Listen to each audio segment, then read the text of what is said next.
That's the name of our show.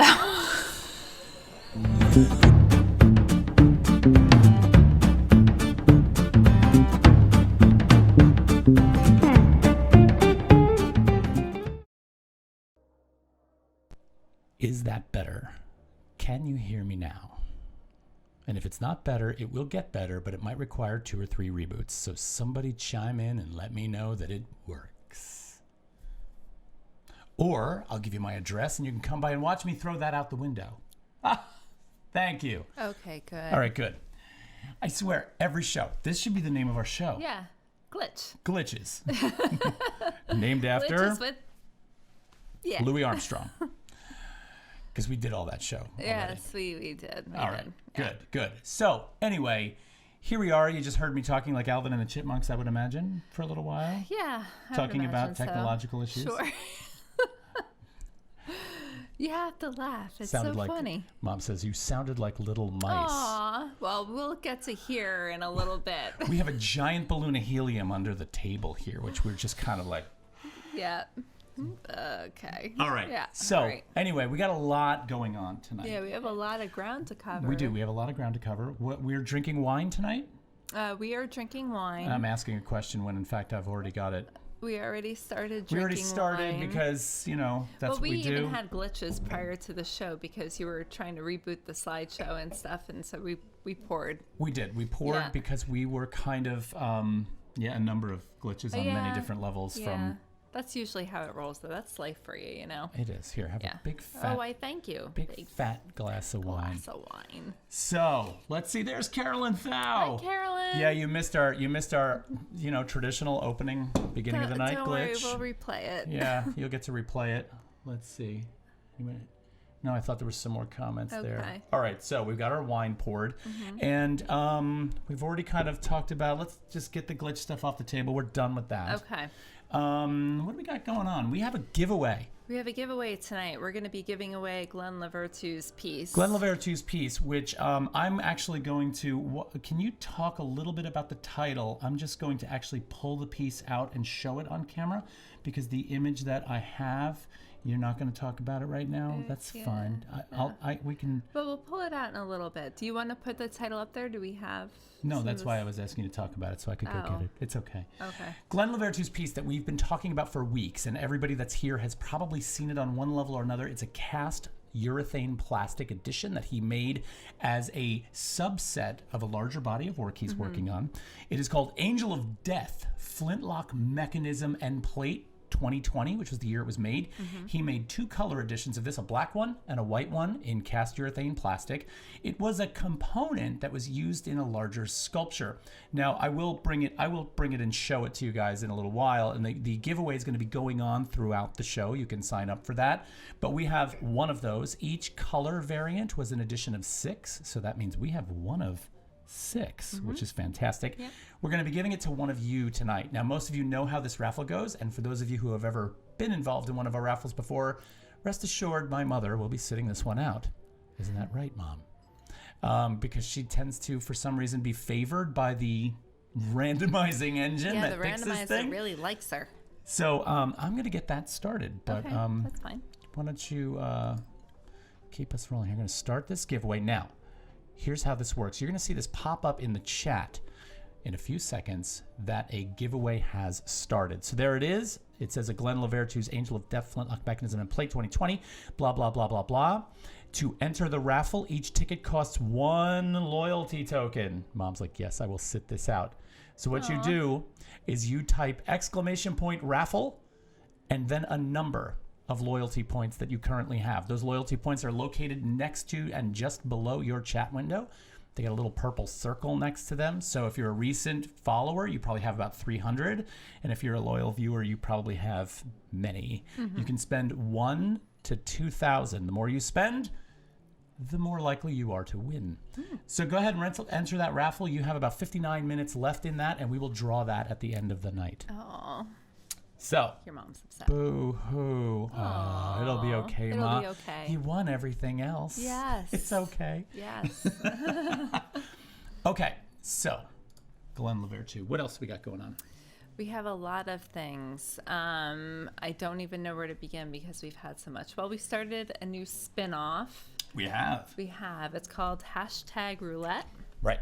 And it kind of stemmed from us talking about art all the time and looking at Instagram and being like, look at this, look at this, look at this.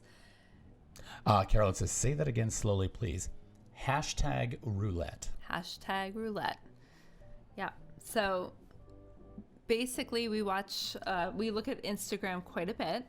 And we're constantly feeding off of each other with the art. So we decided to make a show out of it. Right. And, it's funny, for those of you who are on Instagram, you understand the importance of the hashtag in doing different types of categorization and searching. So what we're doing on this show is we actually have a physical wheel that comes up on the screen and spins. It's not physical, it's digital. What's the difference?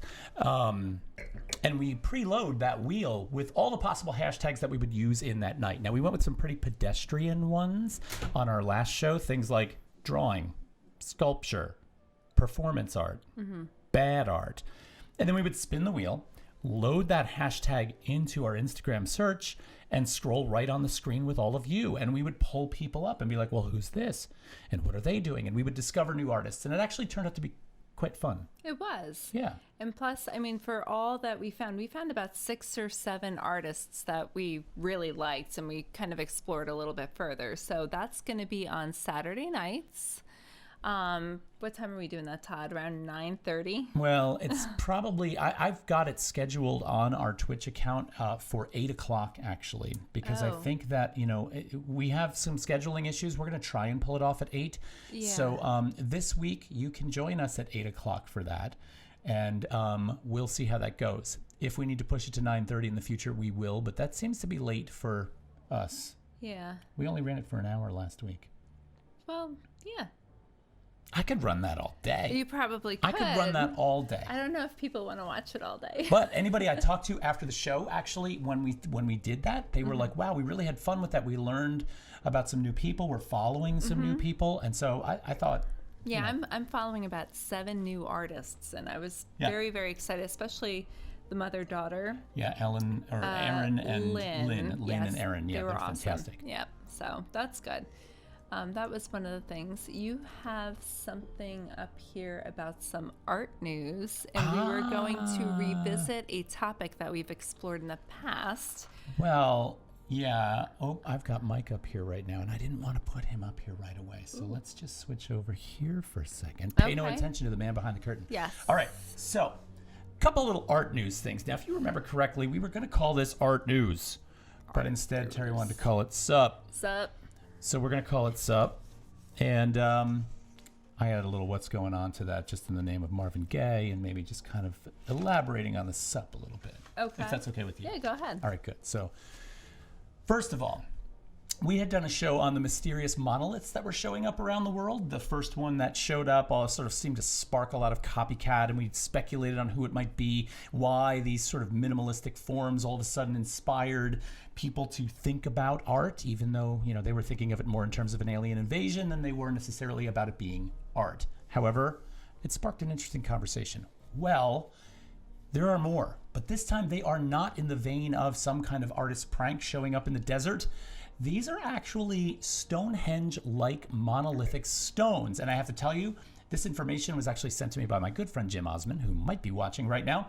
And I've got to thank him for that. So what you're seeing before you is an earlier Stonehenge-like structure that was revealed at the bottom of a Spanish reservoir.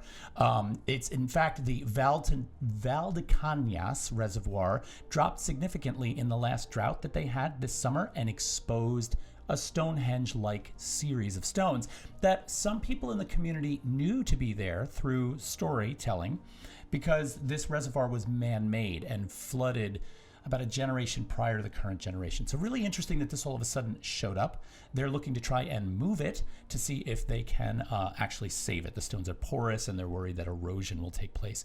But there are significant mathematical calculations in the way these stones were supposedly laid, and so they bear resemblance to Stonehenge. However, they're 2,000 years older than Stonehenge. Mm-hmm. So really interesting stuff. And if that were not enough, there's actually another set of stones that were laid in Switzerland at the bottom of a lake in Switzerland. This lake in Switzerland is sort of bordering, it's called Lake Constantine, and it's bordering Germany, Switzerland, and Austria. It sort of nests between all three of those borders. And about 15 feet below the surface of this lake, they actually found more strategically placed stones. And it's hard to see in this image because these are still underwater, but it was actually, if you look, that image, the stones move from the bottom left to the upper right corner, and along the front edge of that diagonal, you can see some placed stones moving upward in that diagonal. Those are the stones, and they're doing some research around this now. So all of a sudden now we've got, these sort of fantastical conspiracy theory alien invasions that are going on with these metal monoliths, sort of reminiscent of 2001: A Space Odyssey. But now we've got something that's much more ancient. So I'm sure the History Channel will pick this up, and instead of giving us some real history, they'll talk about some other kind of alien visitation, which is what they do so well. They might. Yeah, and here's a quick map of that and where that lake is. You can see the blue inset there as to where that is in the European continent, and then up above where Lake Constantine actually lies. Kind of cool. It is cool. So that's my monolith news. All right. All right, in other news, the Prosthesis Show, which is Mike Rader's show at the Brownstone Art Gallery, has closed. It has closed. Sadly, it is closed. It was a fantastic show. Yes, and it went out with a live chat at 3 p.m. on Sunday that Todd and I both went to, and I loved it. It was great. It was fantastic. And it was a good turnout, too. It was about close to 40 people online. Yeah. All talking about his work. So I'm kind of sad I didn't see it in person. So, and this is only one piece of many, and I feel like this would have been a show to really, your physical presence there probably would have had, it would have, I think these pieces would have, had a little more gravity. Yeah. Not that they don't have gravity in image form, but do you have any other images from his show? and not for the newsreel, I don't know. Oh, okay. But I will say this. The Brownstone Art, if you spell that out as one full word, the Brownstone Art, one word, as a Google search, you will get taken to the Brownstone Art Gallery, where you can go to a link for their previous exhibits, and you can actually still see all the work that was in this show. Yeah. So the actual link is thebrownstoneart.com/past exhibitions. There he is. Yay! Mike Rader's here. And I got to tell you, just one more plug for Mike. He made these amazing baseball card series of the actual... Well, I actually wish we had like one image from the prosthesis, like the actual prosthetics that he was putting on his face, because there's so much to say about them. So this is a great piece. This was more of a calendar piece marking COVID-19. Is there any chance I could do it. You just keep talking about that calendar piece, and I'll... Well, he kept adding to this as time went by, and I love that. I really want to talk about his prosthesis pieces, though, with the faces. And what he did was, like, here you're seeing them. They can't see these right now. You can't see what I'm seeing. So I'm getting set up here. So the great thing about the show is I felt like they could be three-dimensional. They could be more presented in a two-dimensional way because they were mounted on a canvas, so that they stand well on their own. But they were made out of certain clay. I believe he used Model Magic for that one. I think he was talking about that. But it was very reminiscent of childhood because it goes back to the whole Mr. Potato Head, and then it gets a little bit deeper because when you start thinking about prosthetics and what are prosthetics, they have multiple purposes. Sometimes they're cosmetic because someone has, like, they're missing an eye, so they want to be accepted into society. Sometimes they're protective. When we think of masks, we wear them to protect ourselves and to protect others. Sometimes they serve a purpose as like functionality. So there's many different reasons why people would have prosthetics. Mike's approach was very comical in a way to something that could be very, very serious. And people were equating it a little bit to religion and other different things, usually because religion's a sense of comfort. Well, and the other thing I liked that we had a really lively conversation in the 3 p.m. Sunday afternoon talk, and you had both the gallery owner, you had the curator, you had a critic there, as well as the artist, and so when you kind of bring all those energies together into one talk about the work, plus they were doing a screen share on the Zoom conversation with the work that was in the show.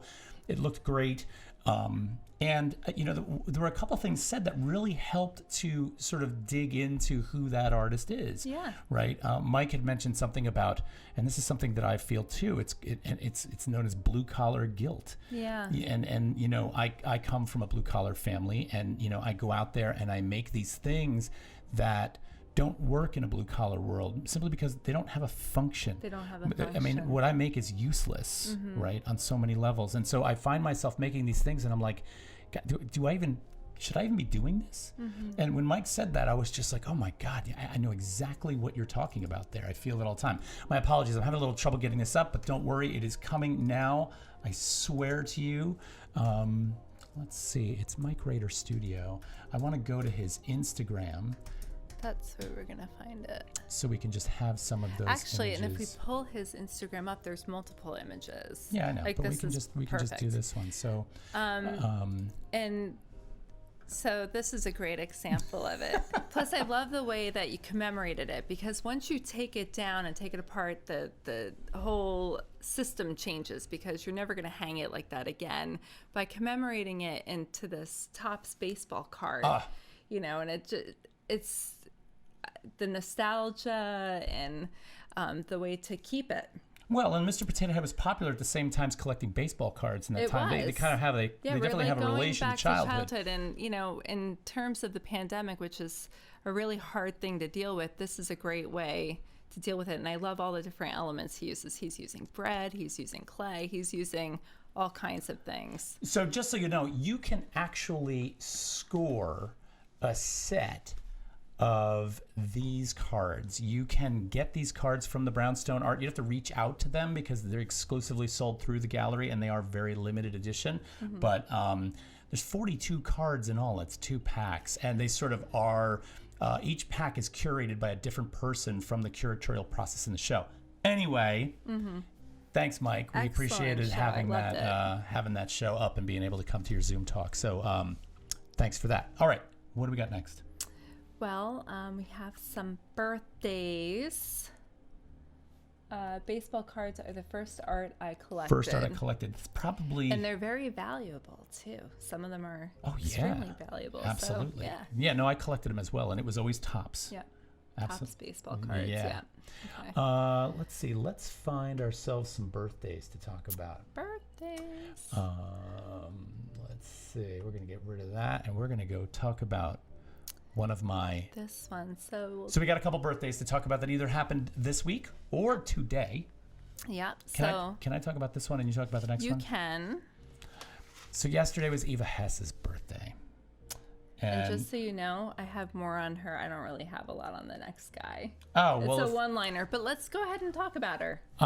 You're welcome, Mike. You're absolutely welcome. I have some anecdotal stuff on this that I know certain people are not watching, so I can go ahead and talk about this. Otherwise, I'd get them in trouble. And I don't want to and it's going to wind up on YouTube forever. So, Glenn, I apologize for what I'm about to say, but this is one of the most significant Eva Hess moments in my life. Okay? So, Eva Hess was my sculpture crush all through undergraduate. I was in love with her work. I was in love with her. I was in love with her story.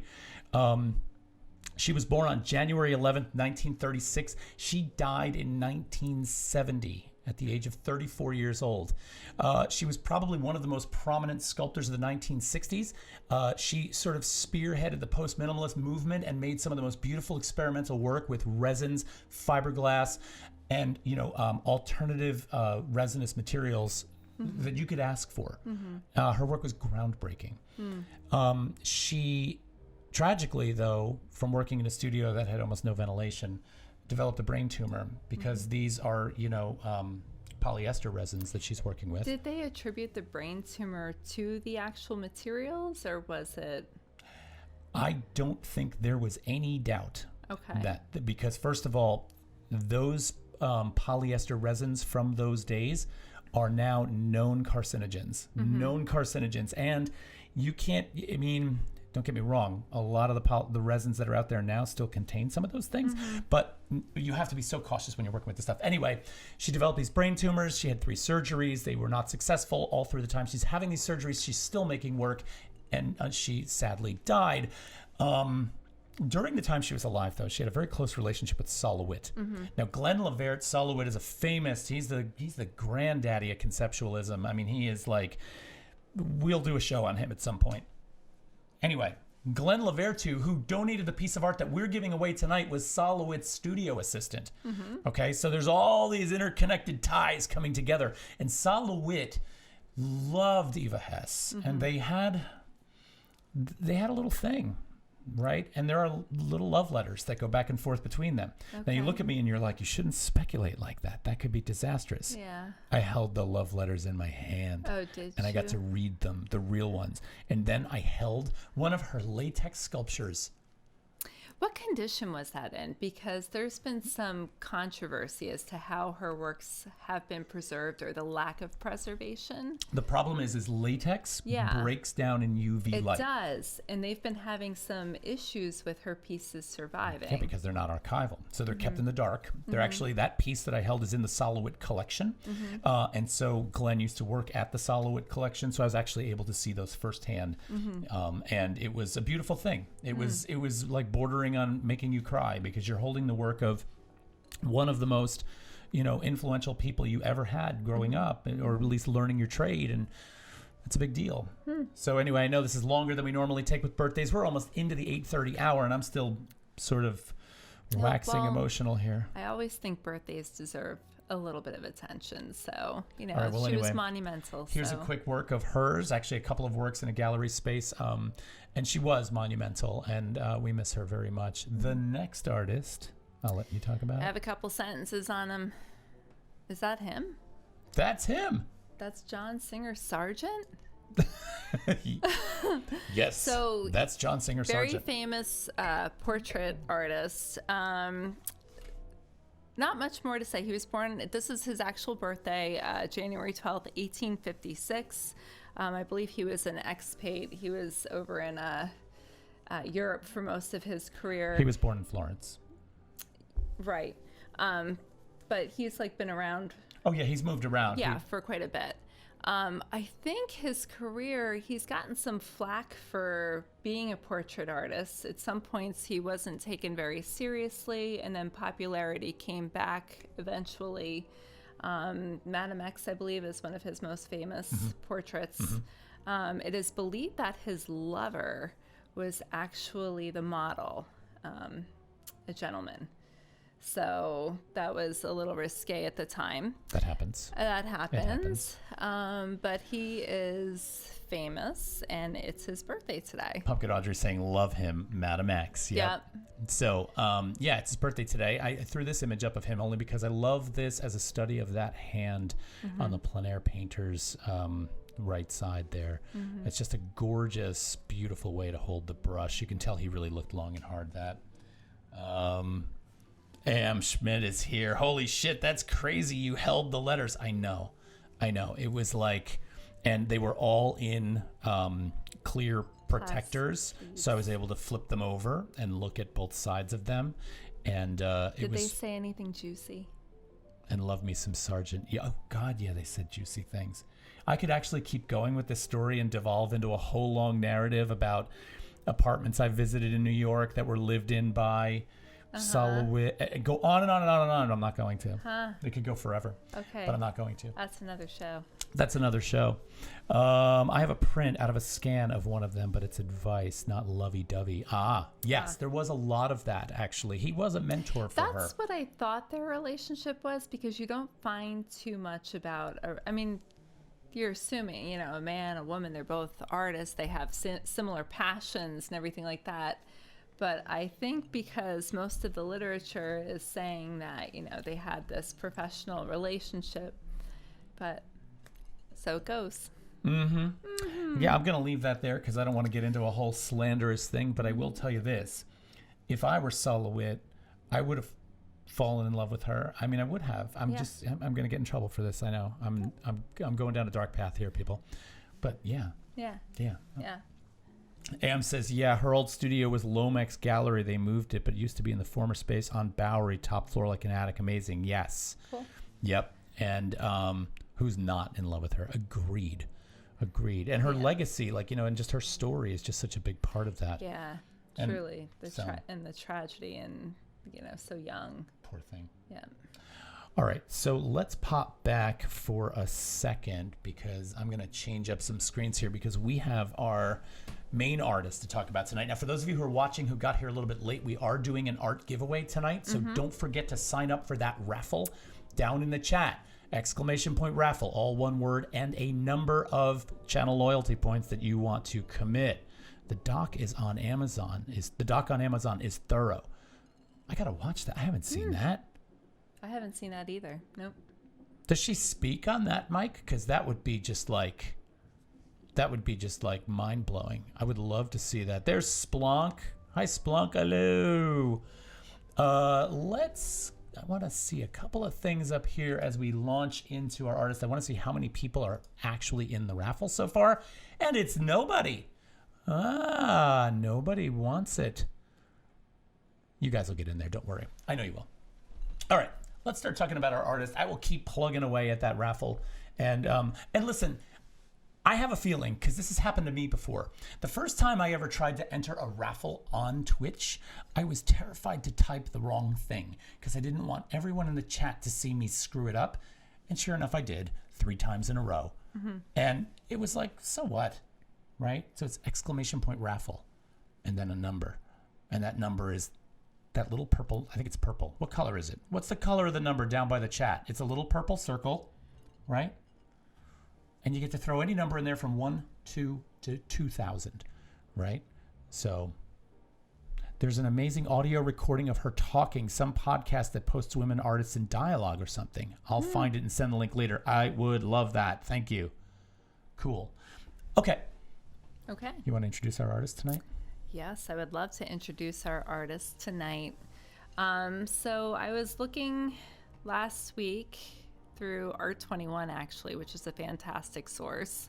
And I came across this one artist that I was like, oh, I kind of fell in love with him and wanted to do a show on him. And this is Yinka Shonibare. And I could say his name all day because I really like it. Unlike Eve Tongi. It's way harder to say, but I'll shut up. So anyway, Yinka Shonibare. He is British Nigerian. So oh nice. God, it's so sexy. Okay, so anyway, he's British Nigerian artist. He lives in the UK, born in 1962. Gosh, where to start about him? I love him. So a lot of his work deals with cultural identity, racism, colonialism, post-colonialism. He was actually born in the UK. And actually, this brings me to another interesting point, because when I was doing some research, we found a really cool resource.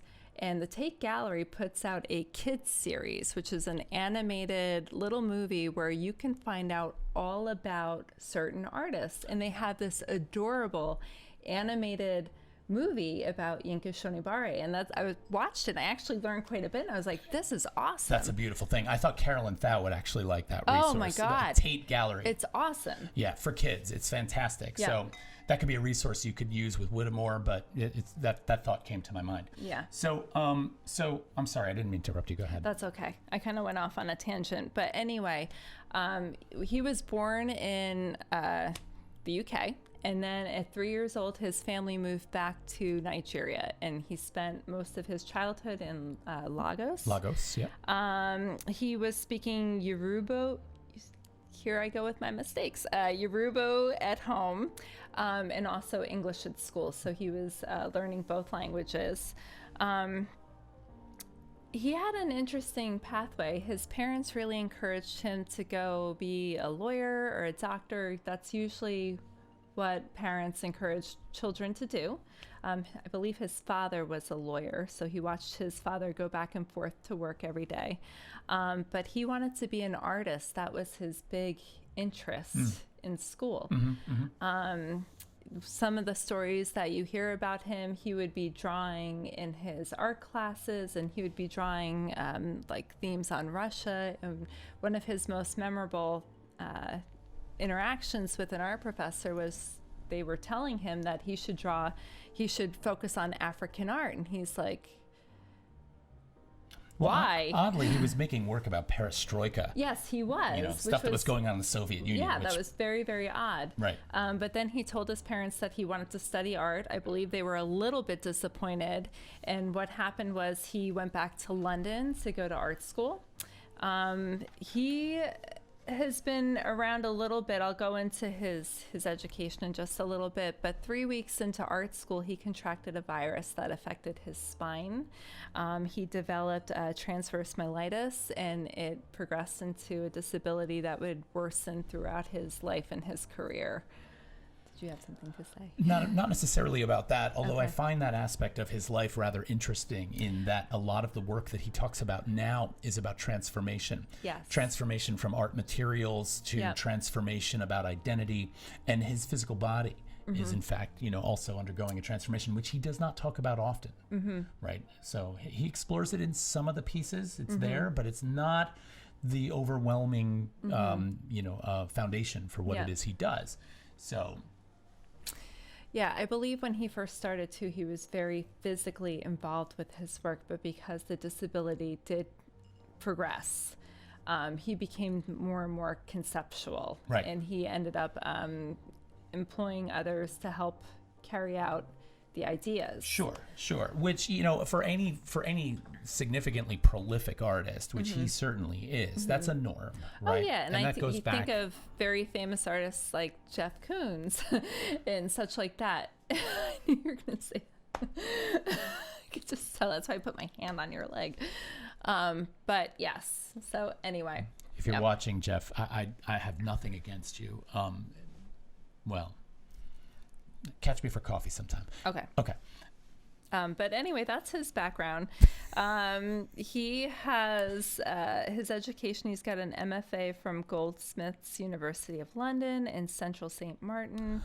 They gave him an honorary doctorate as well for education. So Am says $5 says he's watching, meaning Jeff Koons, and Mike is asking, did he make these beautiful garments? So this is part of the fabrication, and there's actually a really good documentary on fabrication, which is a play on words. Obviously.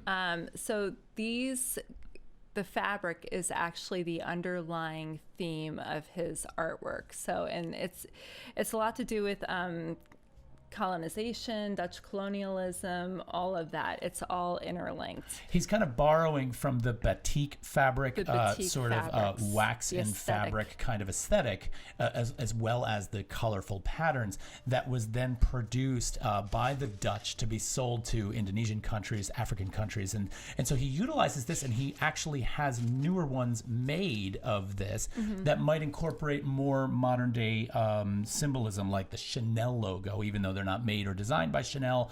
He's sort of bringing in these And he actually incorporates it in such a subtle way, like you have to look close to find it, because Yes. that African, what we associate as an African pattern really comes through first. So you don't notice it right in the beginning. But then you look closely into it, and you might actually see like Major League Soccer players in Yes. the pattern, or you might see the Chanel logo or Yeah. Louis Vuitton, or something that really would not belong in an actual African garment. You'd never see that there, but there it is. The first piece that attracted my attention, which we're going to get to eventually because it's gorgeous, it was actually in Trafalgar Square. It was an installation piece. It was Nelson's Ship in a Bottle. How about that? I have it on screen right now. Oh, fantastic. It never works out like I know. that. How'd that happen? This is a beautiful piece. The dimensions, I wish we had something that could show the dimensions. This is a little large bit. piece. It's large. Yeah, I would say that bottle front to back is probably close to 6 feet. The sails are made from the batik fabric.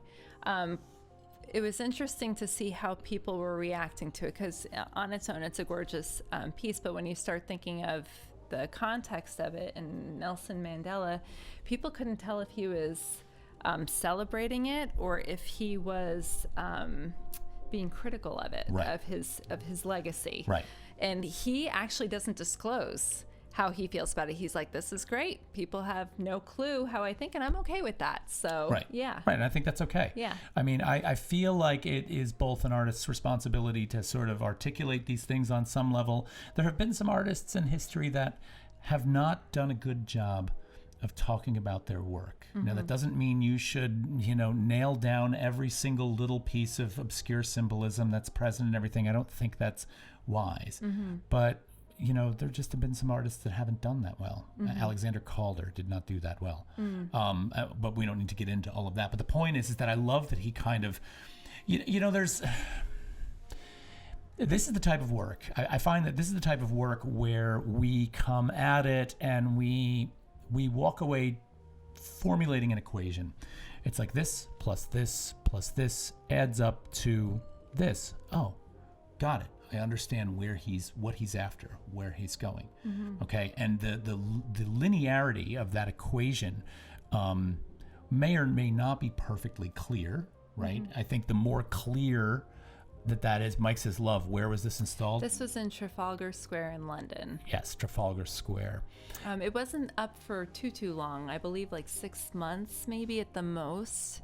So it came down. It's not there any longer, but oh God, I love it. So the linearity of this equation, right, is one I think that all artists struggle with. Is sort of like, how much am I giving away? Is it a one-liner? Is it a thing that's sort of like, okay, if you get this and you get this pattern, this color, this object, all come together to symbolize these three things, and bam, oh, you got the answer. That's not, to me, very interesting art in that it's over and done with quickly.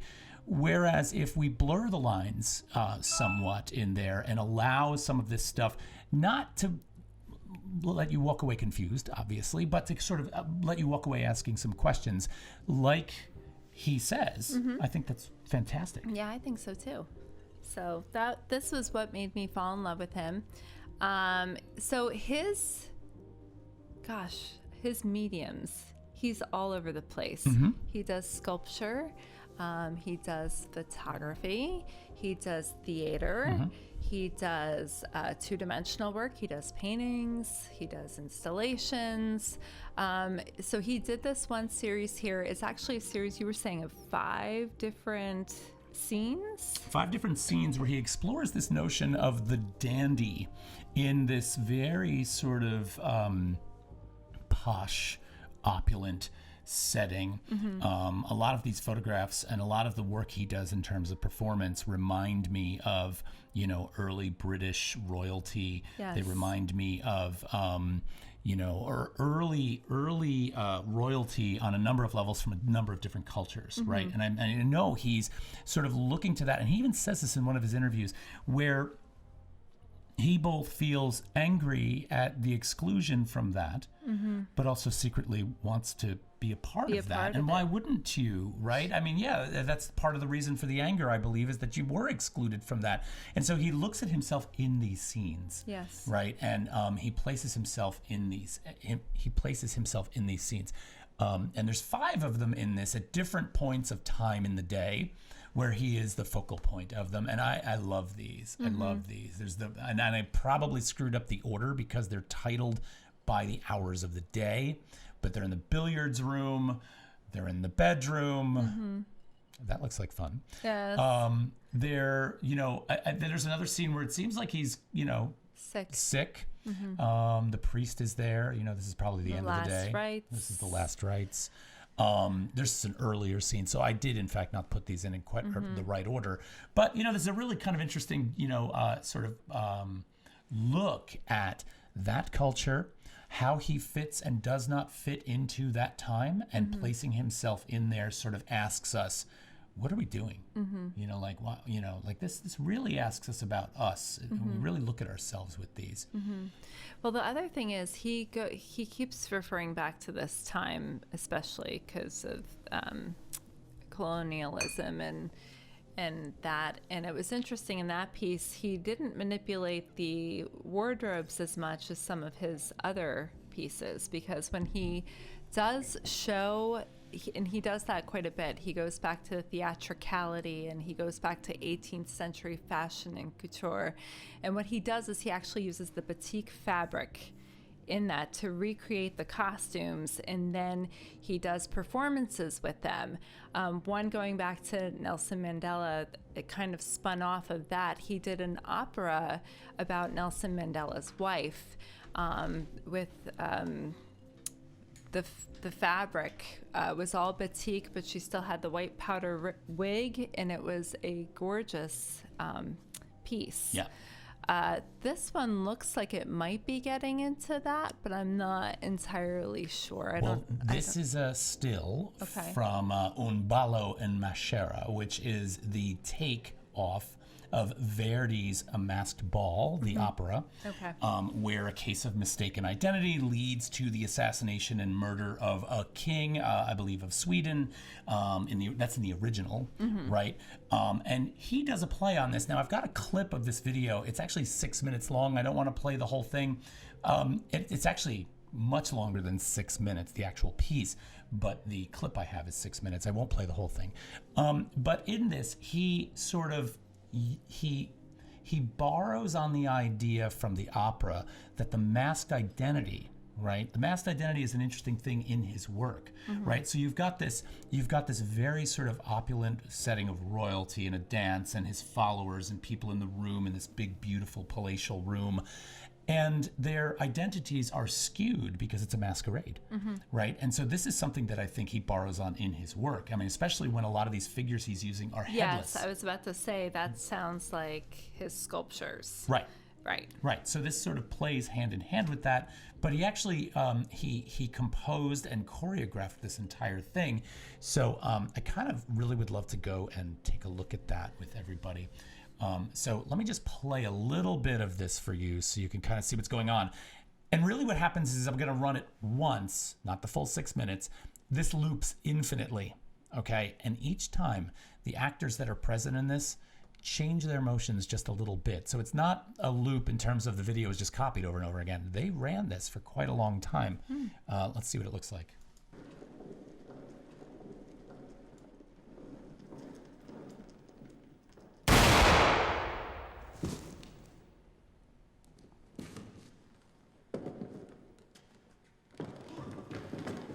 Hello, Ben Hagenbush.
attention to the dancers and the colors of their outfits.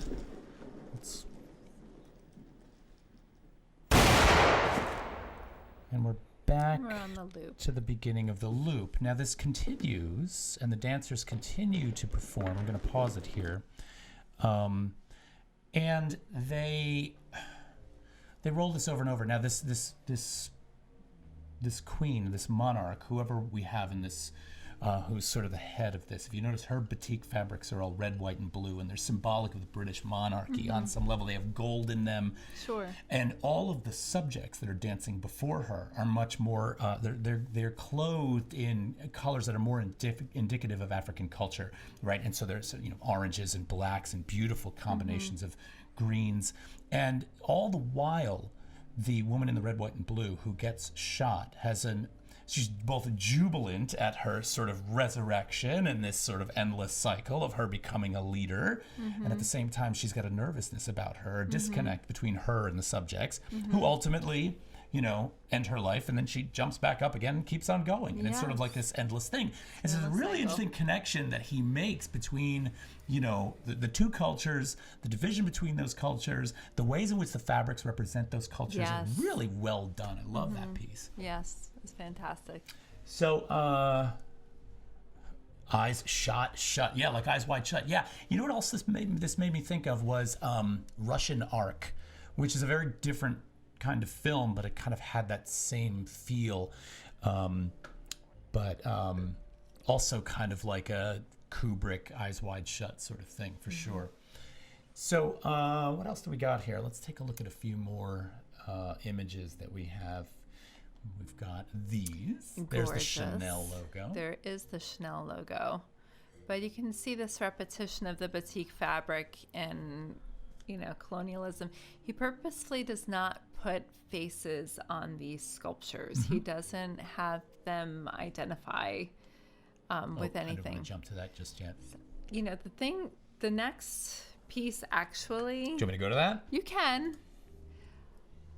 I love this piece. You could see the batik fabrics in it. You could see this big ink splotch happen in the, reverberating out.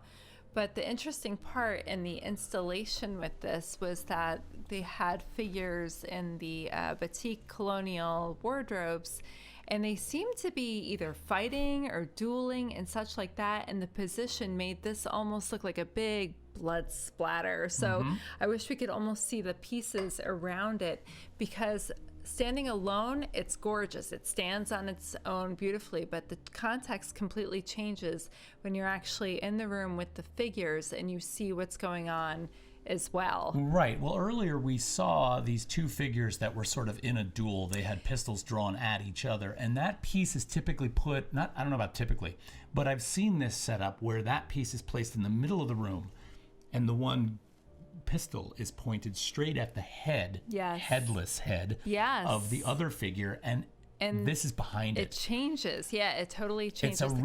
It's beautiful and so violent at the same time, in a really uncanny sort of way. And I think he's drawing attention to the violence and the beauty that we sort of appropriate or exploit. Yes. Right, but the violence that goes with that. What we've gotten from it. Right. Yep. Yeah, it's really interesting the way those are put together. God, they're gorgeous, though. There was something else I wanted to say about this, and it left me for a second. Let's keep on moving.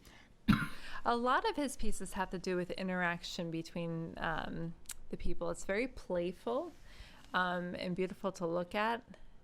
This piece right here, I believe it's two globes for heads. They have globes for heads, yeah. And they're on the seesaw, and you can see them trying to balance it out, and they seem to be getting along. Well, one of the things that I thought of when you brought Yinka to me and said, let's do this artist, I was like, okay, the first thing I thought of was I started making connections to Nick Cave. Yes. Right. And so Nick Cave's work has a similar, they're completely different artists, right? But the one similarity that I would draw between these two is that element of identityless sort of presentation. Nick Cave's sound suits are sort of a way to disguise the identity, and he talks about that at length, right? And in these figures, right, I think Yinka goes to lengths to sort of disguise that identity to some degree, or sort of minimalize I it. don't know if he's disguising the identity. I think that piece is kinetic, Mike, for sure. And yeah, I think Nick Cave is actually a good follow-up to this. We're definitely going to do him at some point. I don't know if it's disguising the identity as much as not being overt with the identity. Yeah. And he's allowing, I think, the materials and the cultural relationships between the materials and the forms to maybe do that conversation and history for as him. well. The history is a big part of the conversation. Right. There's a couple more here that we have. The one I would love to get to is, it's coming up. Let's talk about this one a little bit. Well, I like this one a lot. So the larger piece it's reminiscent of the Last Supper. So there's all these figures in this opulent setting. You've got the batik fabrics going on. And to see them all spread out like that too, all the positions emulate what happened with famous representations of the Last Supper. Yeah, and I love the notion of excess. I love the empty bottles of champagne on the floor. I love this sort of like big spread of food. There's something a little bit unnerving, though, about the headlessness of these figures. Yes. And that they're real. And what it does is it reduces them. It reduces them to the material components of these lives, right? They're empty, right? I mean, there's something really telling about that. I mean, there's always this lesson we learned in art school when we were painting the figure and we'd accidentally cut the head off, or we would paint a figure that was in a modeling session and we would just paint torso, legs, no head, and it would kind of be this thing of what a complete objectification, you're after at that point. And this is kind of like that objectification, right, on the most opulent, colorful, scale that you could possibly achieve. Did Jesus drink champagne? No, Audrey. Jesus would have drank whatever the sparkling wine was from the region in the general vicinity of Israel or wherever it was that he might have been for the Last Supper. Yeah. So, it was sparkling wine. Yeah. Yeah. Unless it was in France for the Last Supper. But this is like opulence too, because when you do go back to the religious roots and the Last Supper, it was much more sparse than that. Right. Right. I love this piece. Yep. And we were talking about this notion of how he deals with the race identity in his pieces. Notice the difference between the arms and the legs in this? Yes. Now, those could... I didn't until you pointed it out just really? now. Yeah, I didn't notice that before. Now, those could be stockings. That's what I was thinking about. Would be appropriate for that. But that's an interesting take on that. And I think that, I love the way he sort of merges these two things just in terms of the narrative. I love the carefree kick off of the shoe. I still want to know how that's held up. This reminds me of one of those very frilly paintings from late 1800s or early 1900s. Junk painting. Yeah, a little bit. Like one of those boudoir paintings. Yeah. Where it's a little bit flirty and you see this happening. It's a great piece. I love how the shoe is suspended. I mentioned earlier in Mike Rader's talk this notion of blue-collar guilt, and I think this is sort of the... Actually, Yinka Shonibare said a similar thing. He said the same thing. He's like, I'm not making useful things. I'm making things of, beauty and artwork. And I remember him saying that, and I was like, wow, that's just what I heard this weekend when I was listening to Mike Rader. There were a couple things that were coming up with Mike's thing this week. He just mentioned Fragonard as being one of the people we're talking about in terms of the... I actually have a sentimental connection to Fragonard, but I'm not going to go there right now. So my dad did this painting of Fragonard, the girl that's sitting there reading the book. She's in this beautiful yellow dress. You see her in profile. My dad did this replicated oil painting back in the 1970s. It hung in our stairwell. I looked at it every day, so now I'm like emotionally connected to Fragonard. Let me tell you what, her dad can paint. He's a very, very good painter. Yeah, he's a very good painter. So that was definitely a good representation of that Fragonard painting. Yeah, but and even Eva Hess, when I was thinking of, we were talking about how to keep her artwork and how there's such a challenge with that. And I was thinking about Mike's artwork, because when you take them down, and there was one piece in the show when they took them down and they hung them on the wall. Do you remember, like, all the mask pieces were hung on the wall? Yeah. And I'm like, wow, it's not the same, and the preservation's a little bit different. But then when the Topps cards came out, I was like, that's a great way to preserve your work. Like, that's a way to keep it. But yeah, there were like a couple points, Mike, this week that I was thinking about that. He But also says to feature your dad on the show, which I think is a cool idea. ooh, maybe. But going back to Yinka Shonibare. Shonibare. I said that. I know. I wasn't correcting you. I was repeating because I said Yinka Shonibare. Okay, we're going to go back to him. So anyway, I think that there is this sort of definitely this exploration of this kind of, mad objectified excess that is just like all over the place, and how he's sort of appropriating that and making it his own and creating a certain level of ownership about that. Here's one of the outdoor pieces that I love. This is gorgeous. Is that fabric or is that painted metal? I don't know what this is. And I'm a bad girl. I didn't look it up. We're terrible showpiece people. This is a permanent, I believe this is permanently installed outdoors. I believe it is. It's a permanent sculpture. So in order for this to actually have that kind of longevity, this would have to be a simulation of the fabric. There's no way that this could be... I don't believe it has any kinetic elements. I believe it's a solid form. It could be resin impregnated batik, which would stand up. It could be. Also, depending on what dyes or pigments they use, that would definitely fade over time in the sunlight. So it's hard to say. We should look into that further and find out. Yeah. Let's flip through a couple of more. Do not forget the giveaway, people. Come on. Sign up. Win a Get piece in of on art. the giveaway. It is a raffle for a limited edition piece of artwork by Glenn Lavertu. Type !raffle and a number of your loyalty points, which all of you have. If you're following, you have loyalty points. Every one of you. I mean, unless you're just kind of here lurking, which is cool too. Welcome to the show. Leave a follow if you want to. We'd love that. But if you leave that follow, then you can get in on the raffle. Now, when we run that raffle, which we're going to do in about 5-6 minutes or so. Let me see how long it's got left. It says 10 minutes, but I think we're going to end it before that. When we run that, if you win, we need to know how to ship that to you. So don't run away. We will get that information from you, and we'll get back to the show right now. Yep. Here he is. I just realized this is the only photo we have of him in the whole thing. Well, that was one of the reasons why when we were scrolling past him, like, we should put him in like that picture. But this is him. And in the background, if you can take a look at all those books on the shelves, what do you think they're wrapped in? They're wrapped in the batik fabric. So he actually, and they're true books. He did a library piece where all the books are wrapped in batik fabrics. And this is a heavily cropped image as well. This library is huge. Gargantuan. Huge. Thousands of books.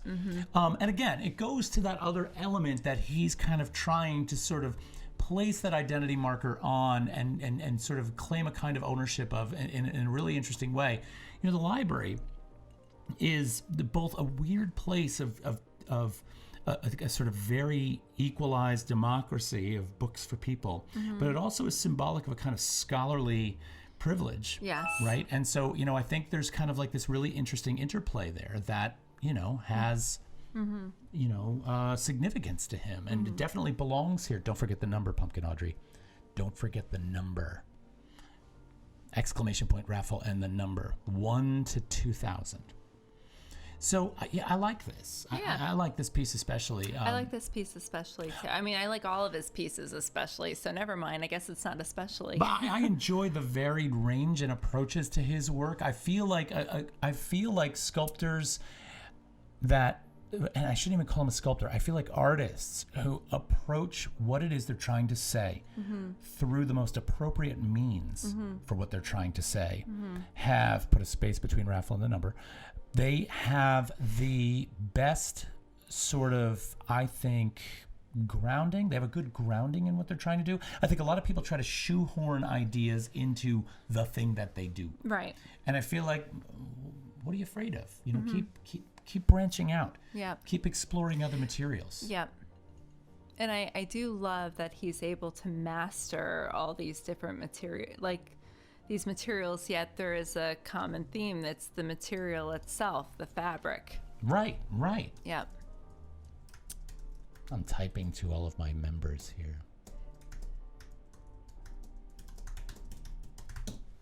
There you go. Yeah. There you go. Okay.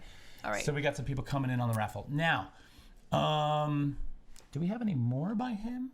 No, we're back to the beginning. Yep, this is back to the beginning. Back to the beginning. Yeah, but you can check him out. You just gotta Google him. Yeah, there's a number of videos out there that you can watch. There's a lot of great videos on him. Art21 is a fantastic source. That has a lot of fantastic videos on lots of different artists. We often go to that one. Right. There's the Art21 videos. There's the Tate Modern videos. There's some other videos from other presentations and shows that he's been in.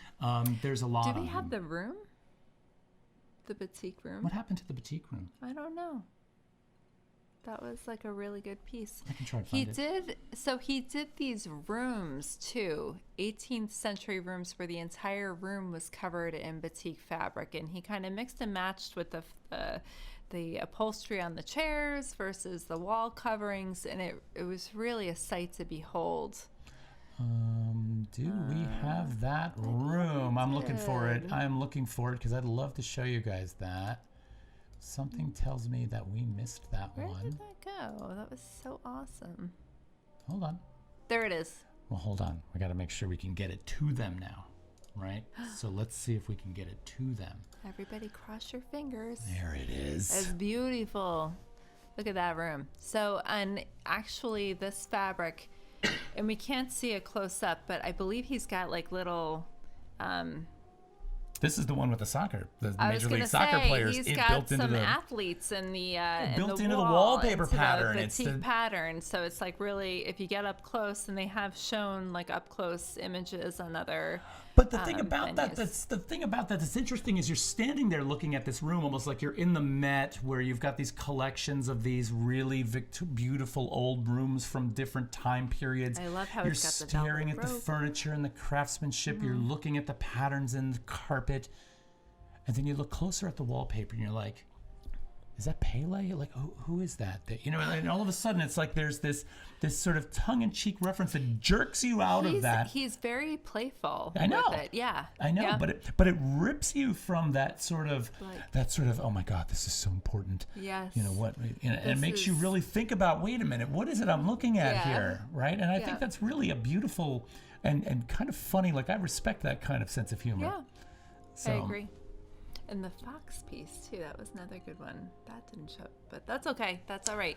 Go look him up. Because tonight, Terry will be pointing out all the slides I've missed. No. Go look him up. There's so much to see on him. We've only covered a small part on him. He'll blow your mind. Yeah. Trying to see if I have anything else on him. You got 5 minutes left on this raffle.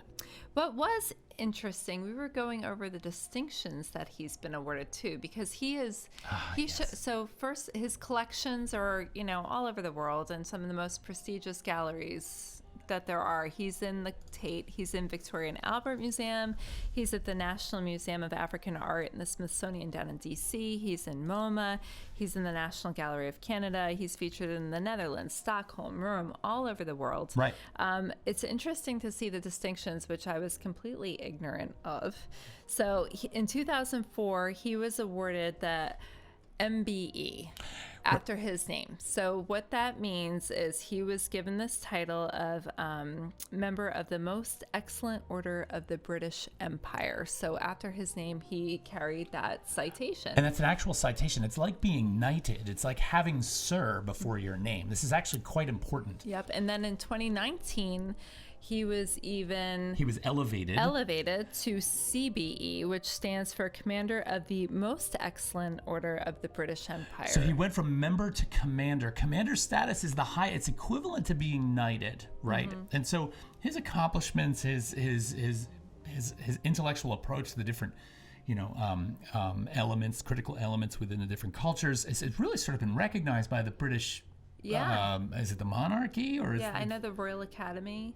But yeah, I believe he's It's fantastic. I'm gonna misspeak. Yep, he's fantastic. And because Love all the him. time he's doing this, I'm looking him up. I'm researching him, and it's always got MBE or CBE. His studio, outside his studio, it actually has MBE or CBE. Yeah, that is his title. On the physical placard on the outside of his studio, and I thought, is this a tongue-in-cheek kind of reference to this whole play that he's sort of incorporating, or is this in fact an actual designation? And it's an actual designation, which I think is fantastic. Yeah, learn something new. So we love him.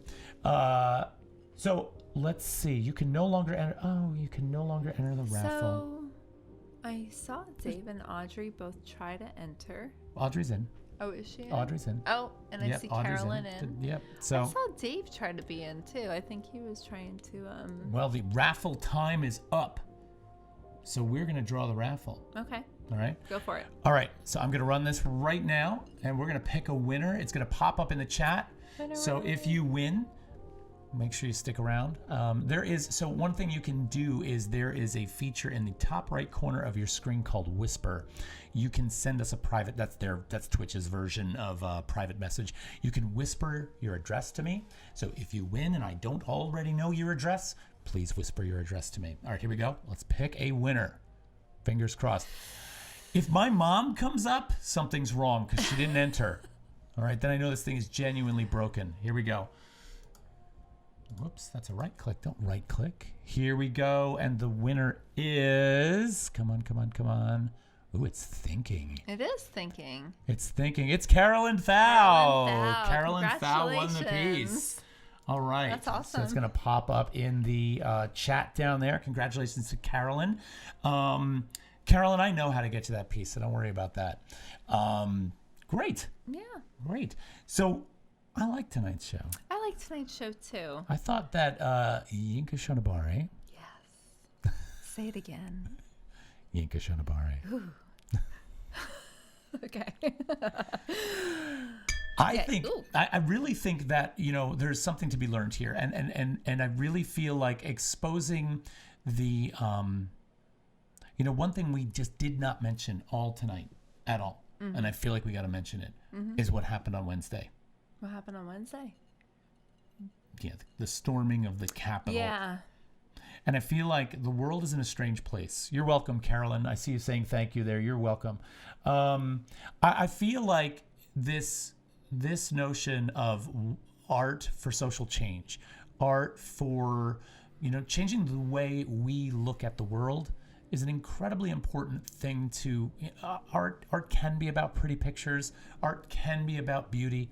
Art can also be about ugliness, and ugliness in a way that is both interesting and forces you to look at the world in a new way that you've never looked at before, and art that exposes a side of us. It's supposed to be a reflection back on us, right? And I feel like Yinka Shonibare really does a beautiful job of both embracing and being critical of the culture he grew up in. And that's something I think we should all really think about and pay attention to, because I think our world is a fragile place. I think our systems that we live under are both right and wrong and fragile and infinitely strong. So by paying attention to an artist like this, I think we're doing the world a service. And by having an artist in the world like this, he is also doing us a great service. And so I feel like tonight's show was really important that way. And we didn't necessarily pick him because of what happened this week, but I really feel like he's a perfect pick for that. I do as well. Yeah, well said. Cheers. Cheers. All right, everybody. We look forward to seeing you, possibly on Saturday night for... Oh, come on Saturday. It's fun. Hashtag roulette. So fun. First of all, it's much less formal. Oh, yeah, we sit there and we scroll through an Instagram feed. We have gaming chairs. We look way more futuristic. You could chime in, too. Yeah, you could. You could be like, whoa, what's that? Go back. Plus, I've got some really cool hashtags for this week, so we're going to find some new artists. We're going to use hashtag strange art. We're going to use hashtag art of the day. And we can spin the wheel. You guys can spin the wheel. Ooh. Right? Yeah. Good times. Or Am Schmidt is in. All right, good. All good. Right. Didn't know much about Yinka. Thanks again. Mike, thank you. Absolutely. Mom, thanks for the comment on great show. Pumpkin Audrey, thank you very much. Carolyn Thau, congratulations on winning the piece. Am, thanks for the comment. Sounds like bingo vibe. Ooh, bingo. Yeah. Artist bingo. Artist bingo. Ooh. What if we mailed all of our viewers cards that they could play Ooh. bingo on, and then we pull images of the work? Huh. We could do that. As long as Yves Tanguy is not in there, we're good. Yes, Yves Tanguy. All right. Anyway, come see us Saturday night for #roulette, or come see me on Sunday morning at 10 a.m. where I draw online. And we're going to set a new giveaway goal with a subscription goal attached to that. So we want subscribers, right? And if we get to that sub goal, which is going to be 15, we're at 8 now. If we get to a sub goal of 15, we're going to be giving away one of my new cabinet cards, which you can see on Instagram if you pop in there and see it. We love all of you. Thank you for your support. Thank you for hanging out and watching this show. And you bring us to this bloody camera every week. Yes. We appreciate that. Yes, we do. All Lots right. of fun. All Everybody, take care. Have a good night, and we will talk to you soon. Cheers.